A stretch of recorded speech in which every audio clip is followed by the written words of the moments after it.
भूपेंद्र भाई को खुद नहीं पता था सुबह में कि दोपहर में चीफ मिनिस्टर बन जाएंगे। और ना वो जब जाते हैं ना तो एसपीजी भी उनको धक्का दे देता है और प्रधानमंत्री तो बिल्कुल आसपास नहीं आने देते हैं। वहां भी कार से साइड कर दिया है। मुझे दिख नहीं रहा है भाजपा का पोस्टर ने तो आपको दिखा देता, पोस्टर में भी उनको साइड कर दिया है। ये गुजरात का अपमान है भाई साहब, ये गुजरात के चीफ मिनिस्टर का अपमान है। भाजपा अगर अपमान का बात करना चाहती है और भाषा की मर्यादा का बात करना चाहती है तो हम तैयार हैं भाजपा के साथ भाषा की मर्यादा पर बात करने के लिए। हमारे अध्यक्ष ने एक तुलना किया, एक उदाहरण दिया तो बात को बतंगड़ बनाने लगे, बोले गुजरात का अपमान है। तो मैं पूछना चाहता हूं, टीवी स्टूडियो में बैठ करके मोदी जी को देश का बाप बता रहे थे, वो देश का अपमान था कि नहीं था? था ना? मोदी जी देश के बाप हैं। तो भाजपा का प्रवक्ता ये बात क्यों बोला? अगर बोला तो देश का अपमान किया कि नहीं किया? जिसका घर शीशे का हो ना, उसको दूसरे के घर पे पत्थर नहीं मारना चाहिए। दिन भर गुंडागर्दी की भाषा करने वाले मंच से खड़ा होकर के गृह मंत्री, जिसका काम है कानून व्यवस्था की रक्षा करना, वो गैर कानूनी बात कर रहे हैं, इंसान को डरा रहे हैं, घाव को कुरेद रहे हैं, जख्म पे नमक छिड़क रहे हैं और ये भाषा की मर्यादा की बात करते हैं। तो मैंने कहा कि मल्लिकार्जुन खड़गे साहब आपको इसलिए खटक रहे हैं ना क्योंकि उनका नाम मल्लिकार्जुन खड़गे है। अगर उनका नाम मल्लिकार्जुन अंबानी होता ना तो आप उनकी चरण वंदना कर रहे होते। बुद्धिमानी सिखाते हैं, ये बुद्धिमानी नहीं है साहब, इसको बेशर्मी कहते हैं, बेशर्मी।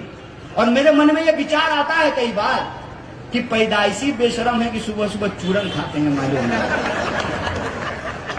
वोट देता है लोग किस उम्मीद में, टैक्स देता है लोग किस उम्मीद में कि सरकार जनता के समस्याओं से उसको निजात दिलाएगी। रोजी का सवाल, रोजगार का सवाल, किसानी का सवाल, मजदूरों का सवाल, महिला सुरक्षा का सवाल, बिजली का सवाल, पानी का सवाल, इन मसलों को हल करेगी। संविधान ने तो हमको बराबरी का अधिकार दिया, उस बराबरी के अधिकार का ही नतीजा है साहब कि ये जो कुर्सी लगा के बैठे हैं ना महानुभाव साहब, इनका भी वोट एक है और नीचे में जो आप लोग दरी बिछा करके बैठे हैं आपका भी वोट एक है।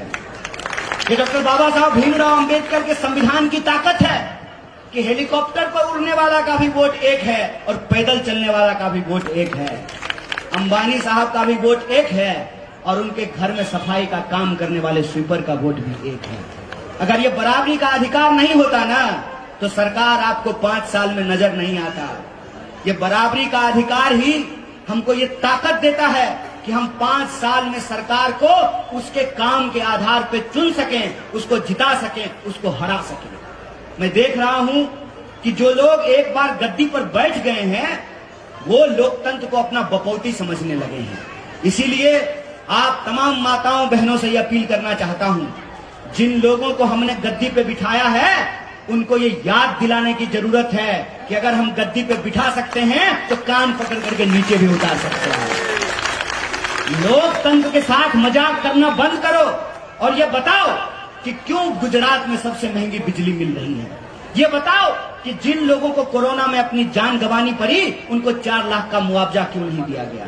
ये बताओ कि अगर हम टैक्स दे रहे हैं तो हमको बदले में ऑक्सीजन का सिलेंडर क्यों नहीं मिल रहा है। ये बताओ कि हमारे बच्चे बड़ी मुश्किल से तालीम हासिल करते हैं, शिक्षा हासिल करते हैं, पेट काट करके माँ बाप अपने बच्चों को पढ़ाते हैं, इंजीनियरिंग करते हैं, MBA करते हैं, कॉमर्स की पढ़ाई करते हैं और जब एग्जाम देने जाते हैं तो प्रश्न पत्र लीक हो जाता है। ये बताओ कि इस बढ़ती हुई बेरोजगारी के लिए कौन जिम्मेवार है। ये बताओ कि इस बढ़ती हुई महंगाई के लिए कौन जवाब है।